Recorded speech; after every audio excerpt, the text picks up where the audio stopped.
زه سوچ کوم کله کله زما ذهن دلته کار پرېږدي خلک وایي پلانکي دی کې عالم شهید شو چې عمل کړ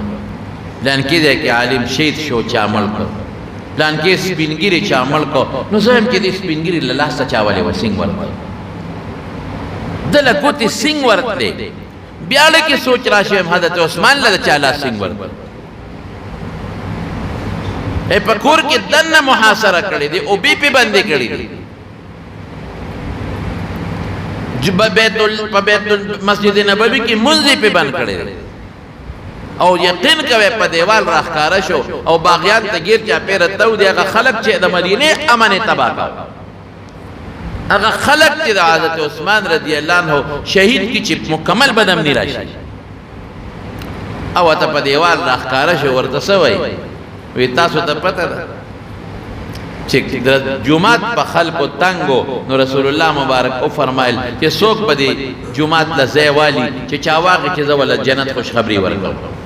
وی ما خپل ذاتی پیسو باندې مسجد نبوي جومات له ځای واغې جومات مې فراخه کړ وی افسوس وی دا منې که نه هغې ټولو باغیانو وی چې قتل ته ګیر چاپېره ناستو وی او منو نو ظالمانو نن تاسو هغه جومات کې ما مانځه ته نه پرېږدئ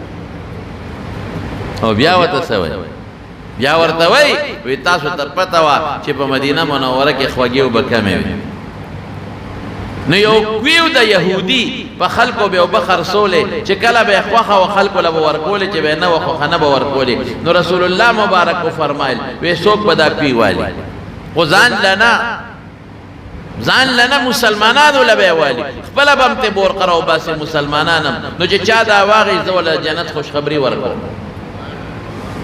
نو زه لاړم ما په خپلو ذاتي پیسو هغه کوي واغې د یهودي او مسلمانانو ته مې وقف کو دا منې که نه هغې وی او دا منو وی نن د هغې کوي اوبه تاسو په ما بندې کړي د سمندر دریاب ترخې اوبه څښم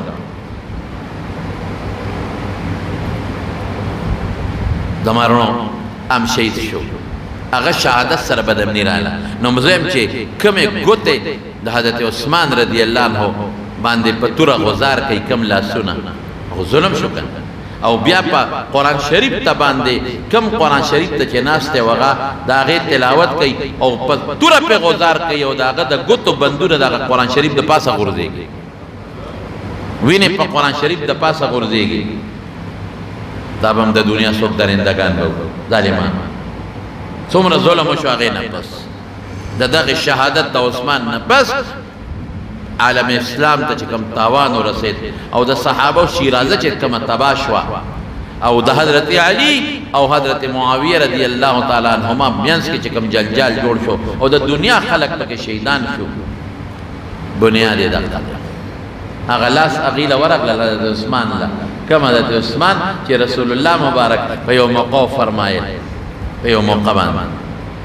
چې حضرت ابو بکر راننوت او رسول الله مبارک هغسې ډډه والې وه بیا حضرت عمر راننوت او هغې هم هغسې ډډه والې وه او چې حضرت عثمان رضی الله عنه راغی نو پیغمبر علیه السلام مبارک نیغ کېناست او په دې خپو یا څادر لاندې خور کړ حضرت عمر خو رضی الله عنه جذباتي وی د الله رسول ابو بکر راغی هېڅ توجه دې ورنه کړه عمر راغی زر عالم هېڅ توجه دې رانه کړه او چې عثمان راغی نو هغه ته ګوره نیغ کېناستې او پس پو مبارک و صادر دیم خور که رسول اللہ مبارک سے فرمائی وی اے عمرہ اگا چانولی حیاو نکم چی چانا دا اللہ فرشتے حیا کئی یو ذلنا سو ذلے دا جنت خوشخبری ورکڑی دا یو ذلنا او دا شہادت خوشخبری ورکڑی دا شہید شو